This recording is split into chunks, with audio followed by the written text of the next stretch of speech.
Good evening everyone. In this video we will see 50 important MCQs questions from the chapter number 2 of history, and our chapter name is Nationalism in India. This is very important chapter for the board examination. Okay everyone.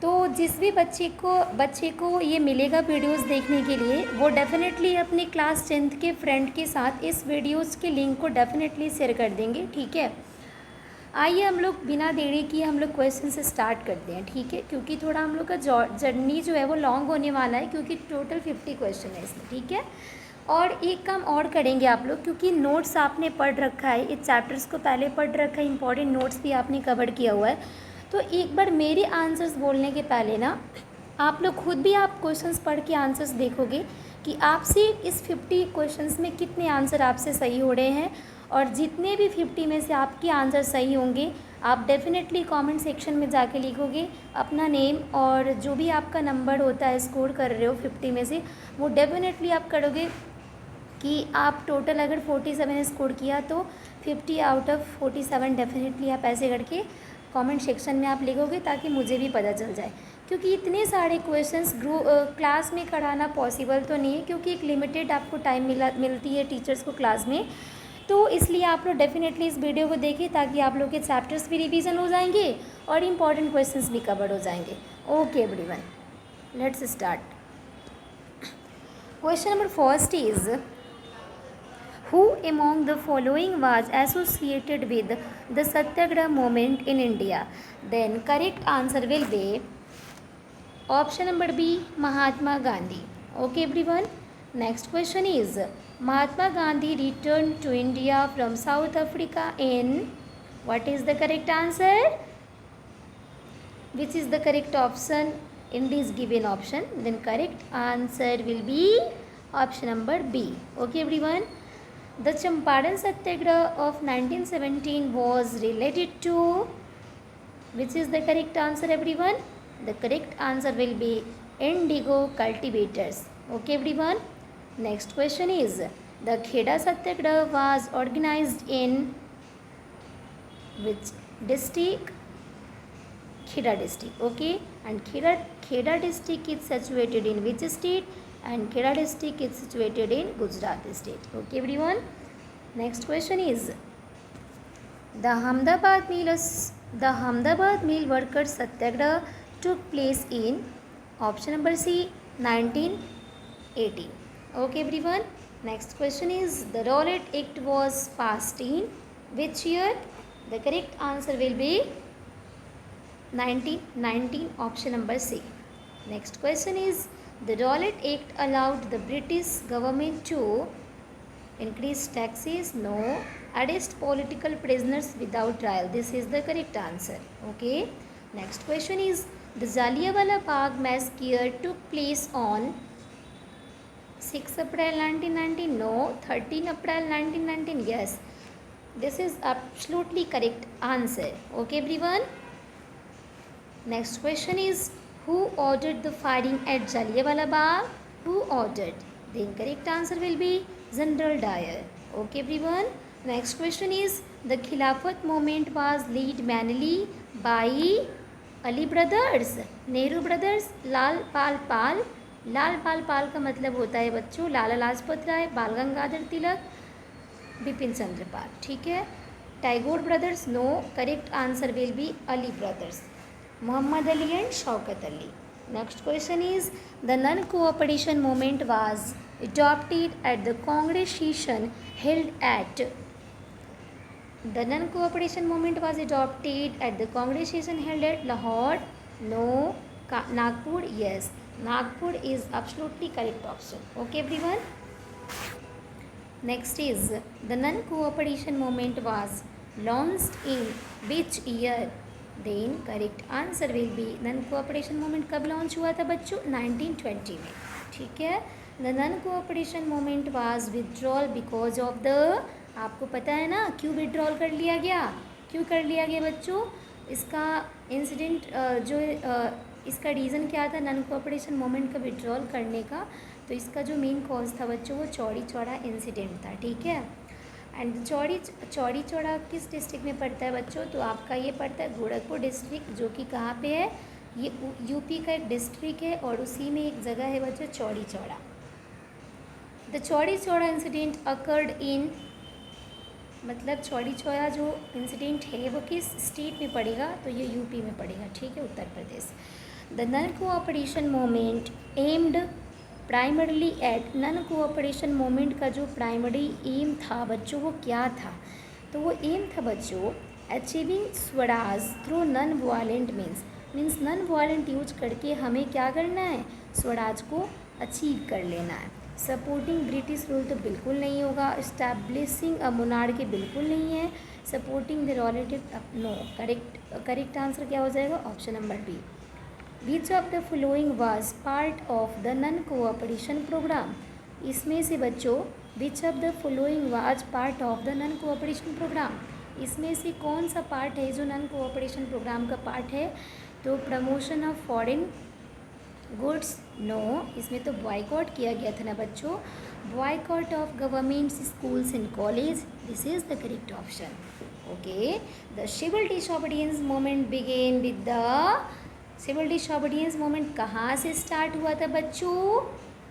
डांडी मार्च। कहाँ से start हुआ? डांडी मार्च, जो कि गुजरात में पड़ता है। और डांडी से कहाँ तक स्टार्ट हुआ? साबरमती आश्रम। डांडी से कब स्टार्ट हुआ बच्चों? कब स्टार्ट हुआ ये आपको डेट आपको बताना है, कब स्टार्ट हुआ, और साबरमती कब पहुंचता है ये आपको बताना है, ठीक है। The Dandi March begin from, कहाँ से स्टार्ट होता है डांडी मार्च बच्चों? तो ये स्टार्ट होता है साबरमती आश्रम से। कहाँ से स्टार्ट होता है? साबरमती आश्रम से स्टार्ट होगी, कंप्लीट होता है डांडी, ठीक है। Dandi broke the salt law at, Gandhi broke the salt law at, Gandhi ji ने जो सॉल्ट लॉ को ब्रोक किया था वो कहाँ किया था? डांडी में किया था, ठीक है। And the salt march covered approximately, कितना डिस्टेंस ट्रैवल किया गया था स्टूडेंट? तो 240 किलोमीटर डिस्टेंस टोटल ट्रैवल किए गए थे, ठीक है। नेक्स्ट क्वेश्चन है the civil disobedience movement was launched in, civil disobedience movement कब लॉन्च किया गया? 1930 को लॉन्च किया गया, ठीक है।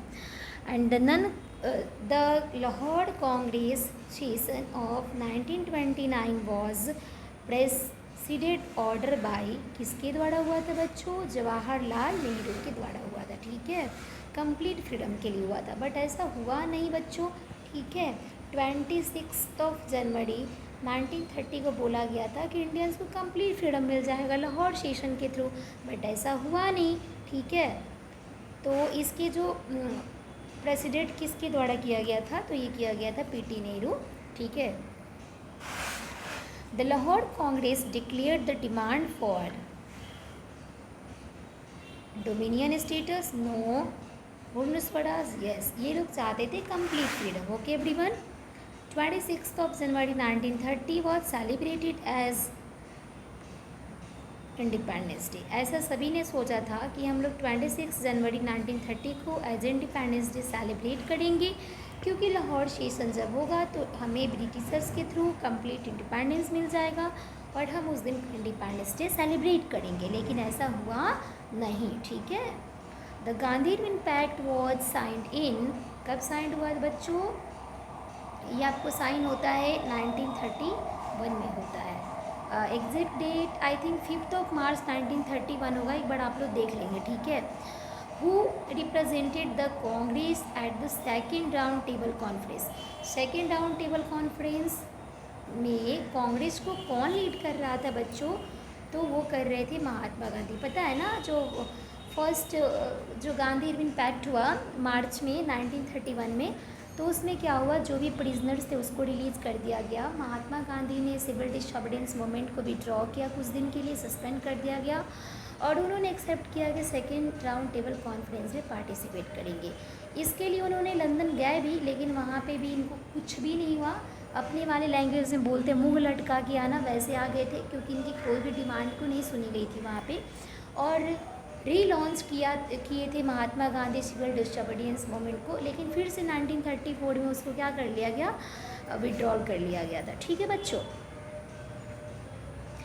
The civil disobedience movement was relaunch कब किया गया था स्टूडेंट? तो ये किया गया था 1932 में किया गया था।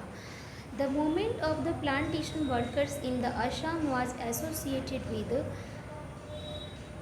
ये था बच्चों आपका टी वर्कर्स के लिए था, ठीक है, टी प्लांटेशंस के लिए था।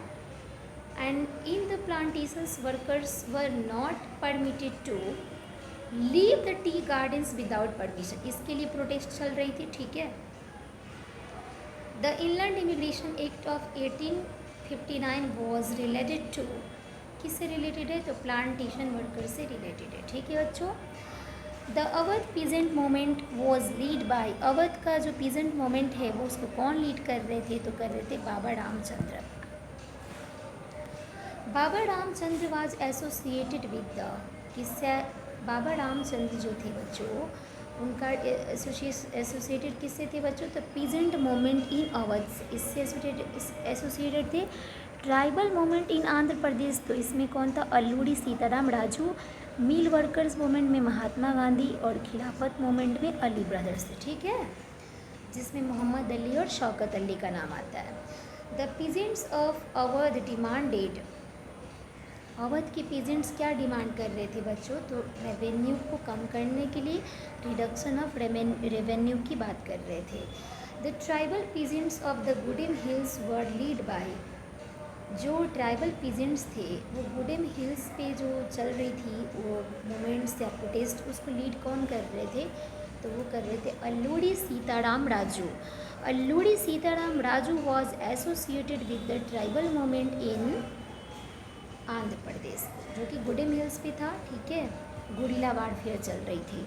The plantation workers, peasants and tribal communities participated in national movements mainly because their local grievances were linked with the national struggle. Their local grievances were linked with the national struggle. Okay everyone, this will be correct answer of this question. Next question is 37 and the Simon Commission was opposed because, Simon Commission को oppose क्यों किया गया? सभी को पता है, बताइए। It had no Indian member, total 7 member थे बच्चों, लेकिन कोई भी इंडियन मेंबर नहीं था, सारे के सारे कौन थे? ब्रिटिशर्स थे, इसलिए अपोज किया गया with the black flag. And slogan था साइमन गो बैक का। The slogan Simon go back was raised during protest against, किसके अगेंस्ट में प्रोटेस्ट हुआ बच्चों की, जिसमें ये वाले स्लोगन यूज करी गई? तो साइमन कमीशन के अगेंस्ट में, ठीक है। नेक्स्ट क्वेश्चन है बच्चों 39 और 39 नंबर क्वेश्चन है द इमेज ऑफ भारत माता वॉज पेंटेड बाय, भारत माता के इमेज को पेंट किसने किया था बच्चों? किसने किया था बताइए? अवनींद्रनाथ टैगोर, ठीक है, ये रविन्द्रनाथ टैगोर के भाई है।